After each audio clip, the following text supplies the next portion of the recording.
Hello everyone, welcome to G centric. और ये question पूछा है आईआईटी दिल्ली ने गेट 2020 में इंस्ट्रूमेंटेशन ब्रांच का क्वेश्चन है।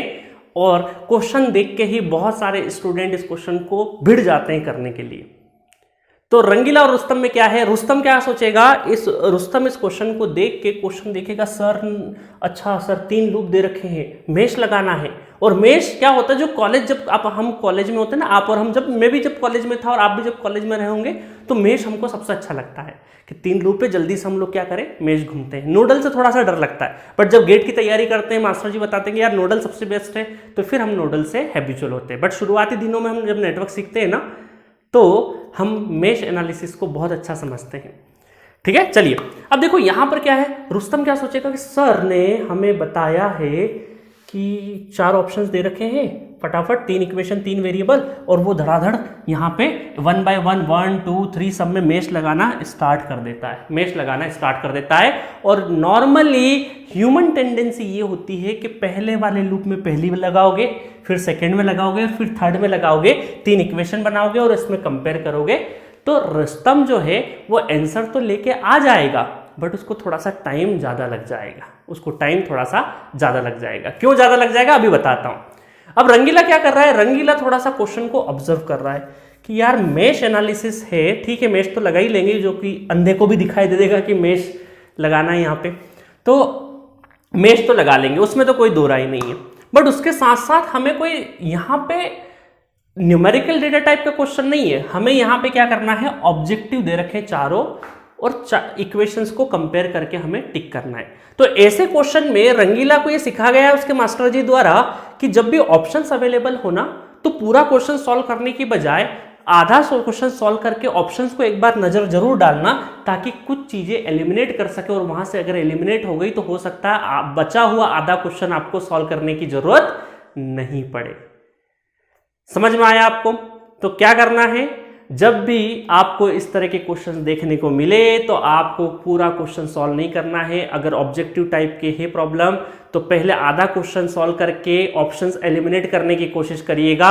हो सकता है कि बचे हुए आधे सॉल्यूशन, जो बचा हुआ रिमेनिंग जो सॉल्यूशन है उसकी जरूरत ही नहीं पड़े, है ना। चलिए क्वेश्चन सॉल्व करते हैं। तो मैं यहाँ पे रुस्तम से करके नहीं बताऊंगा तीनों का, है ना, डायरेक्टली क्वेश्चन सॉल्व करता हूं। आपको मैंने बता दिया कि रुस्तम का क्या अप्रोच है और रंगीला का क्या अप्रोच है। चलो तो सबसे पहले पहला लूप देखते हैं, पहला लूप देखते हैं यहाँ पे, क्योंकि पहला तो हमें पहले लूप से ही जाना पड़ेगा। और मैंने क्या बताया था मेश एनालिसिस में, जिस भी लूप का आप लिख रहे हैं, जिस भी मेश का आप केवीएल लिख रहे हैं वो सुप्रीम है, उसका जो करंट है वो क्या है, सबसे बड़ा है, ऐसा हम एज्यूम करके चलते हैं। तो यहाँ पर V1 plus sign then plus minus, इसका मतलब है कि -1 इंटू I1 माइनस I2, है ना। ये तो लिखता आता है आपको, अब इसको भी मैं डिटेल में बताऊंगा तो फिर तो क्या हो जाएगा, है ना। उसके बाद फिर कहाँ चले, यहाँ पे plus minus, positive negative polarity उस हिसाब से चलेगी जिस लूप का, सपोज करो I1 करंट है ना, I1 का लिख रहे हैं, पहले लूप का लिख रहे हैं हम लोग, पहले मेश का लिख रहे हैं केवीएल,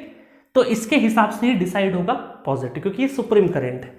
तो यहां पर क्या हो जाएगा, -2 I1 minus I3 equal to 0। देखो इसको थोड़ा सा रीअरेंज करते हैं, तो कितना हो जाएगा -V1।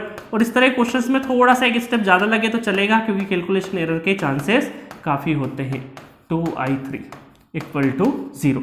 तो यहाँ पे कितना हो जाएगा, V1 I1 तो कितना हो गया 3I1, ठीक है, plus I2 plus 2I3 equal to 0। और उस साइड में ले जाएंगे तो कितना हो जाएगा, ये हो जाएगा 3I1 minus I2 minus 2I3, ठीक है। अब देखो यहाँ पे क्या क्या नजर आ रहा है हमें, अगर इसको V1, और क्योंकि सारे ऑप्शंस V1 और I1 के टर्म में लिखे हैं, तो यहाँ से हम ये बोल सकते हैं कि देखिएगा, यहाँ पे हम ये बोल देंगे कि ये मैट्रिक्स का 3 -1 है ना, 3 -1 -2। चलो अब पहली मैट्रिक्स पे नजर डालते हैं। 3 -1 -2, 3 -1 -2, 3 -1 -2, -3 -1। तो यहां पे देखो पहली आप रो देखोगे तो क्या हो जाएंगे, ये 2 ऑप्शन तो आपके यहीं से एलिमिनेट हो गए कि ए और बी तो आंसर हो ही नहीं सकता है, क्योंकि इनकी पहली रो में क्या है, ये एलिमेंट है ही नहीं।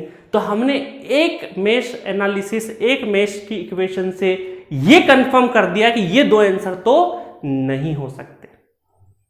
ठीक है, रंगीला ने क्या किया, ऑप्शंस पे भी नजर डाली, रुस्तम क्या था, रुस्तम क्या था, क्वेश्चन को देखा, सॉल्व करने भिड़ गया, वो एकदम उसको लगी नहीं रहा वो एग्जाम में है, उसको लग रहा है कि वो तो घर पे ही सॉल्व कर रहा है, मजा आ रहा है ना, ऐसा लग रहा है घर पे ही सॉल्व कर रहा है, पता चला अच्छा एग्जाम में था। इस चीज को ध्यान में रखना, क्योंकि एग्जामिनेशन हॉल में कई बार किसी क्वेश्चन को हम करने में इतने व्यस्त हो जाते हैं कि हमें सेंस ही नहीं होता कि हम एग्जाम में बैठेंगे घर में बैठे हैं। कंसंट्रेशन अच्छी चीज है, बट इतना कंसंट्रेशन भी नहीं कि एक क्वेश्चन को पता चला आधे घंटे तक सॉल्व किए जा रहे हो और पता ही नहीं चला कि दाएं बाएं के भी क्वेश्चन है। ऐसे बहुत सारे स्टूडेंट गुम हो जाते हैं, आप यकीन मानिए। चलो अब चलते हैं सेकंड इक्वेशन पे। अब देखो यहां पर दो ऑप्शन तो एलिमिनेट हो गया, हमें दो ही ऑप्शन को देखना है। अब कायदे से अगर मैं सेकंड इक्वेशन का इसका सेकंड लूप का अगर मेश लिख भी लेता हूं तो देखो -3 3 -1 3 -1 3 -1, इधर भी क्या है v1 v2 ठीक है। इसका मतलब है कि अगर मैं ये वाली रो का लिख भी लेता हूं तो उससे मेरा आंसर डिसाइड नहीं होगा। इसका मतलब है कि इस वाले मेश को मैं लिखता ही नहीं हूं, सेकेंड मेश की मैं इक्वेशन ही नहीं लिखूंगा, डायरेक्टली थर्ड की लिखूंगा, क्योंकि सेकेंड वाले के लिखने से मेरा टाइम ही वेस्ट होगा, उससे मैं आंसर तक नहीं पहुंच पाऊंगा। तो दिखाई कि नहीं रंगीला ने चालाकी, रंगीला ने थोड़ा सा ट्विस्ट किया, एक कैलकुलेशन बचा ली। डायरेक्टली वो क्या करेगा, मेश नंबर 3 का ही लिखेगा इक्वेशन। चलो मेश नंबर 3 का लिख लेते, तो मेश नंबर 3 का इसमें लिख लेते हैं, तो देखिएगा है ना, -v3 देन प्लस माइनस इसके हिसाब से चलेगा, तो -2i3 -i1 ठीक है, और फिर चलेगा प्लस माइनस, तो ये आ जाएगा -1i3 -i2 = 0 ठीक है। इसको सॉल्व कर लेते हैं, तो इसको सॉल्व करेंगे तो -v3 -2i3 plus 2i1 -i3 plus i2 = 0। देखो इंटेलेक्चुअल पीपल क्या करते हैं ना कि यहीं से वो सोचेंगे कि सर यहाँ पे नहीं खोलता हूँ, उस साइड में ले जाता हूँ फिर खोलूंगा। अब ये डायरेक्ट जंप में कई बार माइनस प्लस की गड़बड़ी हो जाती है, तो एक स्टेप ज़्यादा लगे ना, बट चलेगा गेट एग्जामिनेशन में ठीक है। चलो तो यहाँ पर क्या हुआ, यहाँ पे हो गया -v3, थोड़ा सा रीअरेंज कर लेते हैं, 2i1 और प्लस i2, और ये हो जाएगा -3i3 = 0।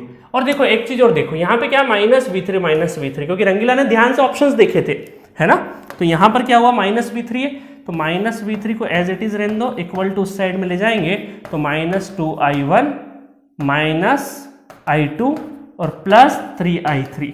इसका मतलब है कि एलिमेंट कौन कौन से हो जाएंगे इस रो के, -2 -1 और 3, -2 -1 3 -2 -1 3 -2 -1 और 3, देखो ये, तो इसका मतलब है कि C is the correct answer for this question. और वो माइनस कहाँ है, अब कई बार क्या हुआ कि अगर आप कैलकुलेशन में बहुत ज़्यादा इंगेज हो गए और आपने ऑप्शंस नहीं देखे, तो ये -3 हम जनरली लगाते नहीं, इस माइनस को उधर शिफ्ट कर देते। उस केस में क्या होता, +2 +1 और -3 +2, खैर यहाँ पे नहीं आता क्योंकि उस तरीके से नहीं दे रखा है, बट हो सकता है आप गलत लगा देते ठीक है।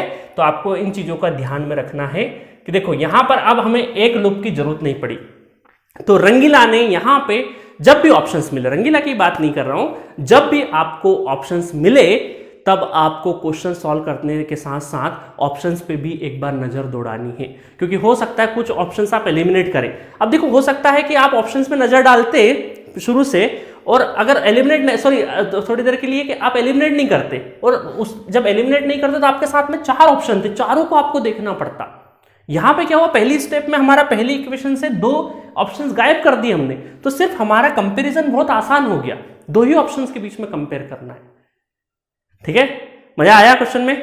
तो ये क्वेश्चन पूछा था गेट 2020 IIT दिल्ली ने इंस्ट्रूमेंटेशन ब्रांच में ठीक है गाइस।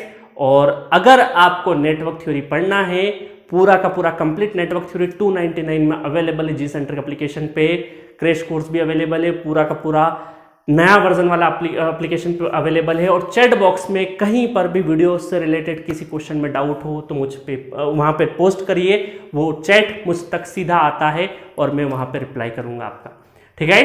तो इस सीरीज को सपोर्ट करने के लिए थैंक यू, और इसको ज़्यादा से ज़्यादा शेयर करना है, ज़्यादा से ज़्यादा सब्सक्राइब करना है, और इस मुहिम को PY की मुहिम को आगे बढ़ाना है। ओके थैंक यू, मिलेंगे नेक्स्ट लेक्चर में। Okay thank you.